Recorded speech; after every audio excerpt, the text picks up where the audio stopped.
Hoje nós celebramos a solenidade da Santíssima Trindade.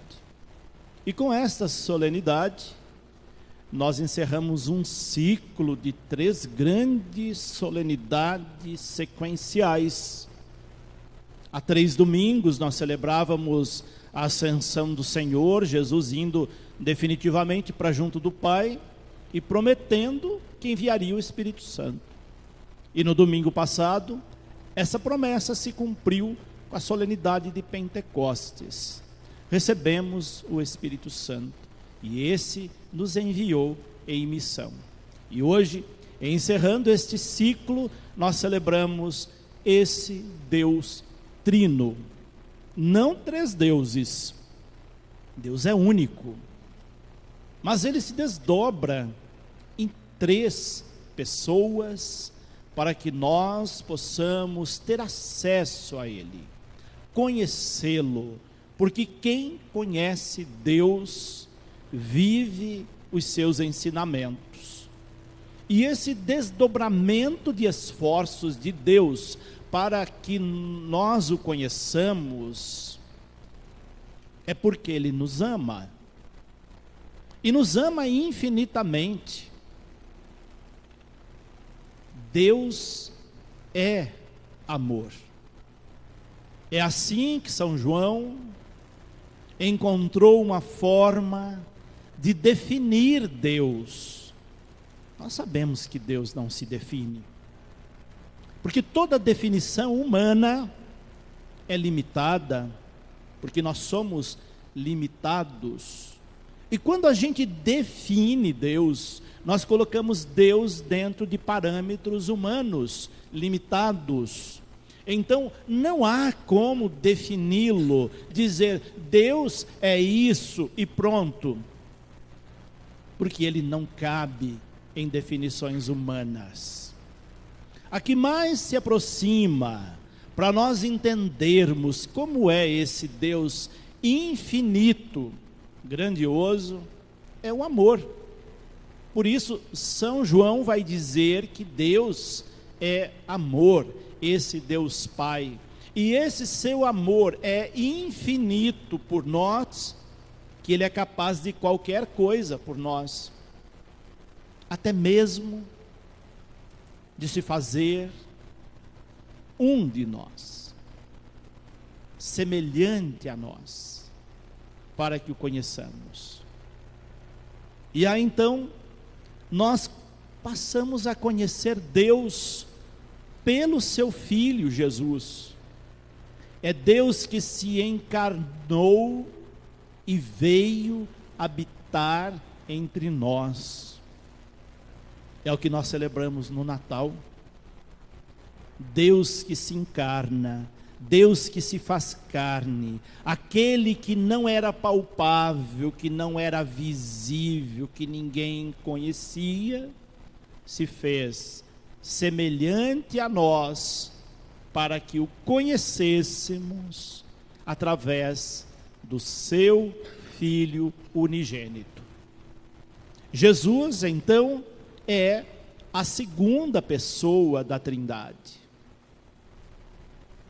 Mas como isso não foi suficiente para que o conheçamos, ele envia o Espírito Santo, que é o Deus sopro, aquele que também não vemos, mas que nos move, que nos comove, que nos faz agir, que nos dá vida, é o sopro da vida. Quando ele cria a humanidade, ele a cria com um sopro, o sopro de Deus que gera vida. É esse sopro que é alento para a nossa vida e que nós, embora não possamos também definir o Espírito Santo, ele está no meio de nós, como vimos no domingo passado. Então, ao celebrarmos a Eucaristia, nós começamos a Eucaristia com o sinal desse Deus Trino. quando dizemos em nome do Pai, do Filho e do Espírito Santo, nós estamos trazendo presente para a nossa vida esse Deus uno e trino, esse Deus que é único, mas que está presente em 3 pessoas, no Pai, no Filho e no Espírito Santo. Por isso, logo em seguida, ao sinal da cruz, nós fazemos aquela antífona de abertura que diz: a graça de nosso Senhor Jesus Cristo, o amor do Pai e a comunhão do Espírito Santo estejam convosco. Nessa antífona está sintetizado esse Deus trino. Jesus Cristo é graça na nossa vida. São Paulo vai dizer isso nesta segunda leitura que ouvimos no finalzinho dela. Não foi pelos nossos méritos, não foi pelos nossos merecimentos, que Deus se fez Jesus, se fez humano, se fez semelhante a nós, exceto no pecado. Isso é graça pura de Deus, não é pelos nossos merecimentos. Nós não merecíamos, não somos merecedores de ter Deus parecido conosco para nós o conhecermos. Mas como Ele é amor, Ele fez isso por nós.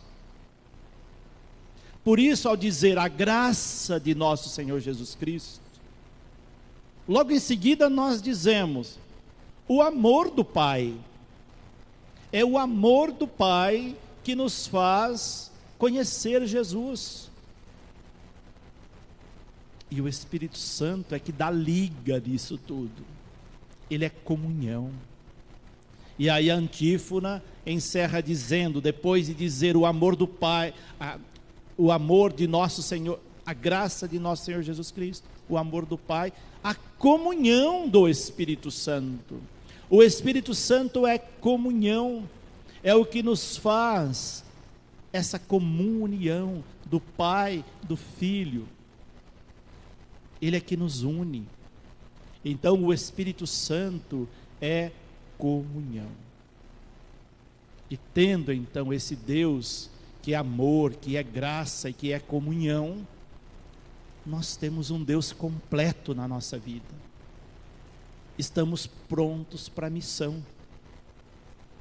E agora então vamos às leituras de hoje, que já dizem isso que eu acabei de dizer, mas que traz alguns elementos importantes para nós entendermos ainda mais a solenidade da Santíssima Trindade e conhecermos mais esse Deus trino. A primeira leitura é um trecho do livro do Êxodo, que fala do Deus Pai.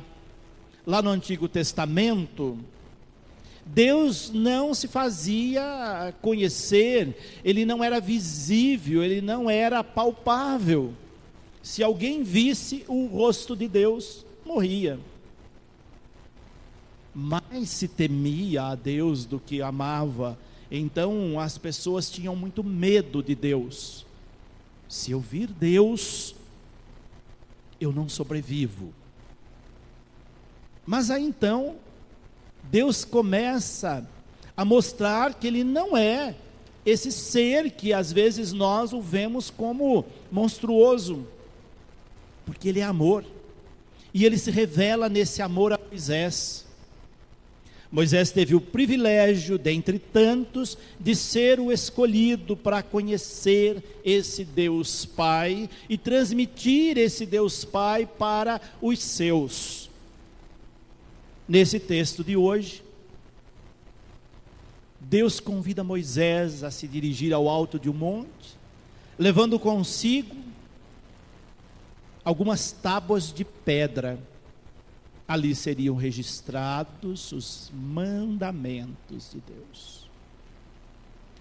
Moisés obedece, sobe ao monte levando as tábuas de pedra, que ali seriam registrados os mandamentos, e o encontro que ele tem com Deus é um encontro epifânico.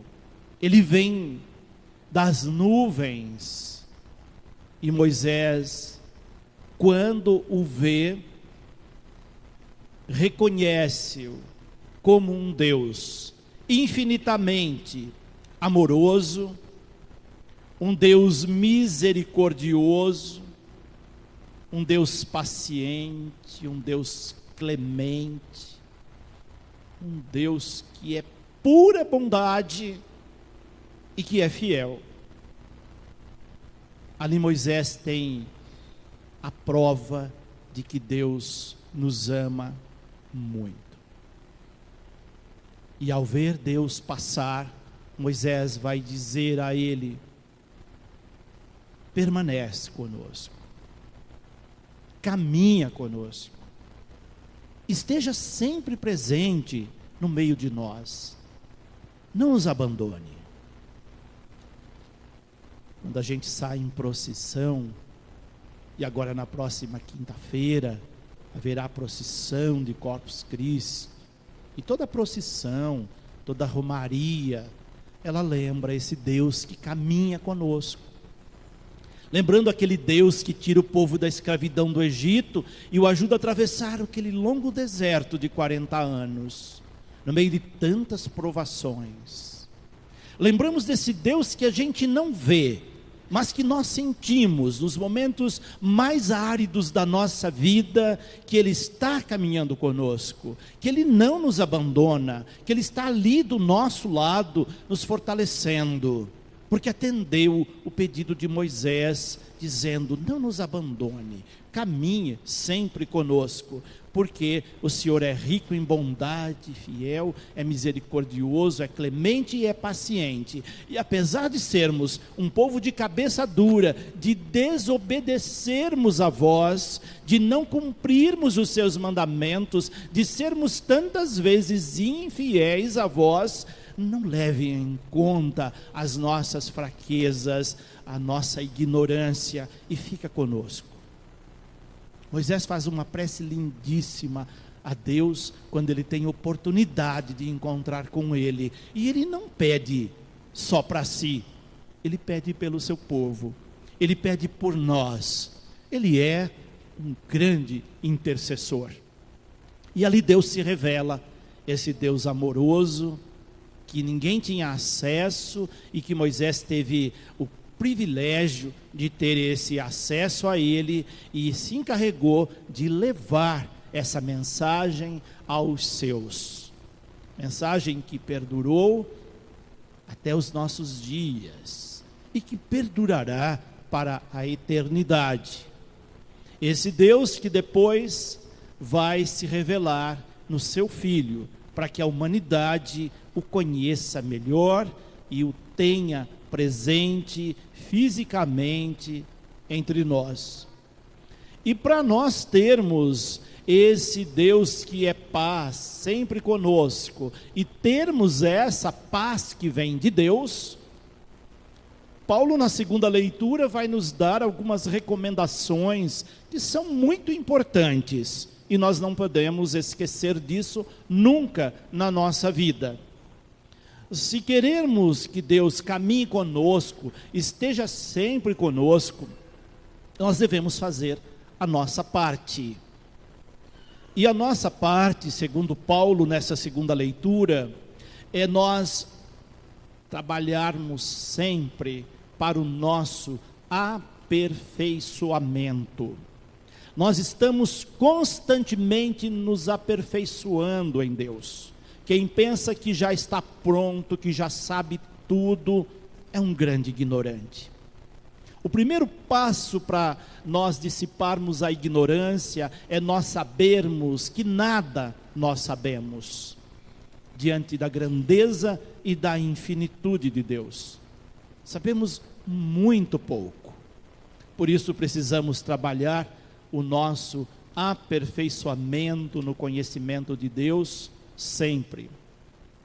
Depois, trabalhar o encorajamento para a missão, o encorajamento para levar adiante aquilo que Deus nos confiou nas tábuas da lei e aquilo que o seu filho depois, ao se encarnar e ter a sua vida pública, deixou aqueles grandes ensinamentos de amor a Deus e amor ao próximo.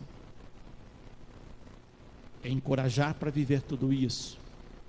Depois, cultivar entre nós a concórdia, porque a discórdia divide, a discórdia enfraquece, a discórdia nos distancia de Deus. O contrário da discórdia é a concórdia. E Paulo vai dizer: cultivai a concórdia. O que eu estou fazendo na minha vida para cultivar a concórdia, que é um dado fundamental para nós vivermos os ensinamentos de Deus? Se cultivarmos a concórdia, a consequência disso é viver em paz, diz Paulo nessa segunda leitura. E a paz é um dado, um elemento fundamental na nossa vida. Por isso que Jesus, na sua primeira manifestação, depois de ressuscitado, ele vai se colocar no meio dos discípulos e vai desejar a eles por 3 vezes a paz. A paz esteja convosco. Portanto, nós devemos cultivar a paz, viver em paz.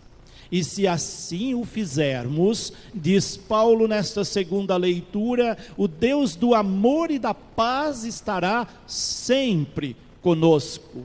Vejam como isso é importante. Se assim procedermos, Deus estará sempre conosco, mesmo que atravessemos grandes desertos na nossa vida. E ele vai encerrar essa leitura com aquela antífona que nós fazemos no início de todas as missas: a graça de nosso Senhor Jesus Cristo, o amor de Deus e a comunhão do Espírito Santo estejam com todos vocês. Por isso que a gente começa a missa assim, com esse desejo de que esse Deus que é amor, esse Filho que é graça e esse Espírito Santo que nos une, nos faz comunhão, nos faz comunidade, esteja sempre conosco. É por isso que a igreja é comunidade. Quando nós referimos a igreja, nós falamos a comunidade eclesial, aquela que tem algo em comum, que é esse Deus Trino que nos guia. E para finalizar, nós voltamos àquela primeira definição de Deus: o amor. Deus amou tanto o mundo, diz São João no início do evangelho de hoje.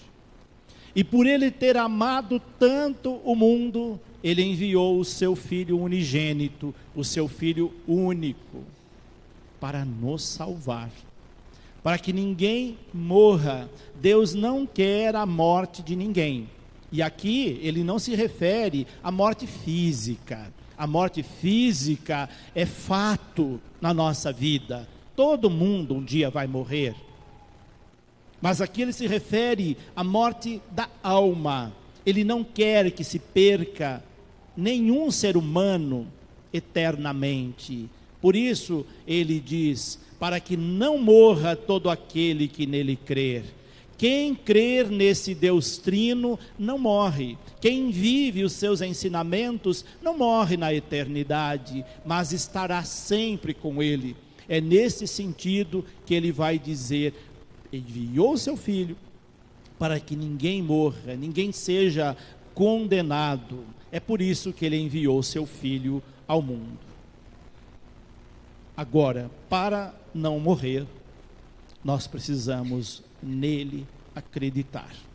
Acreditar em Deus Pai, acreditar em Deus Filho, em Deus Espírito Santo. Esse único Deus presente nessas 3 pessoas. Essa é a mensagem das leituras, da solenidade, da Santíssima Trindade.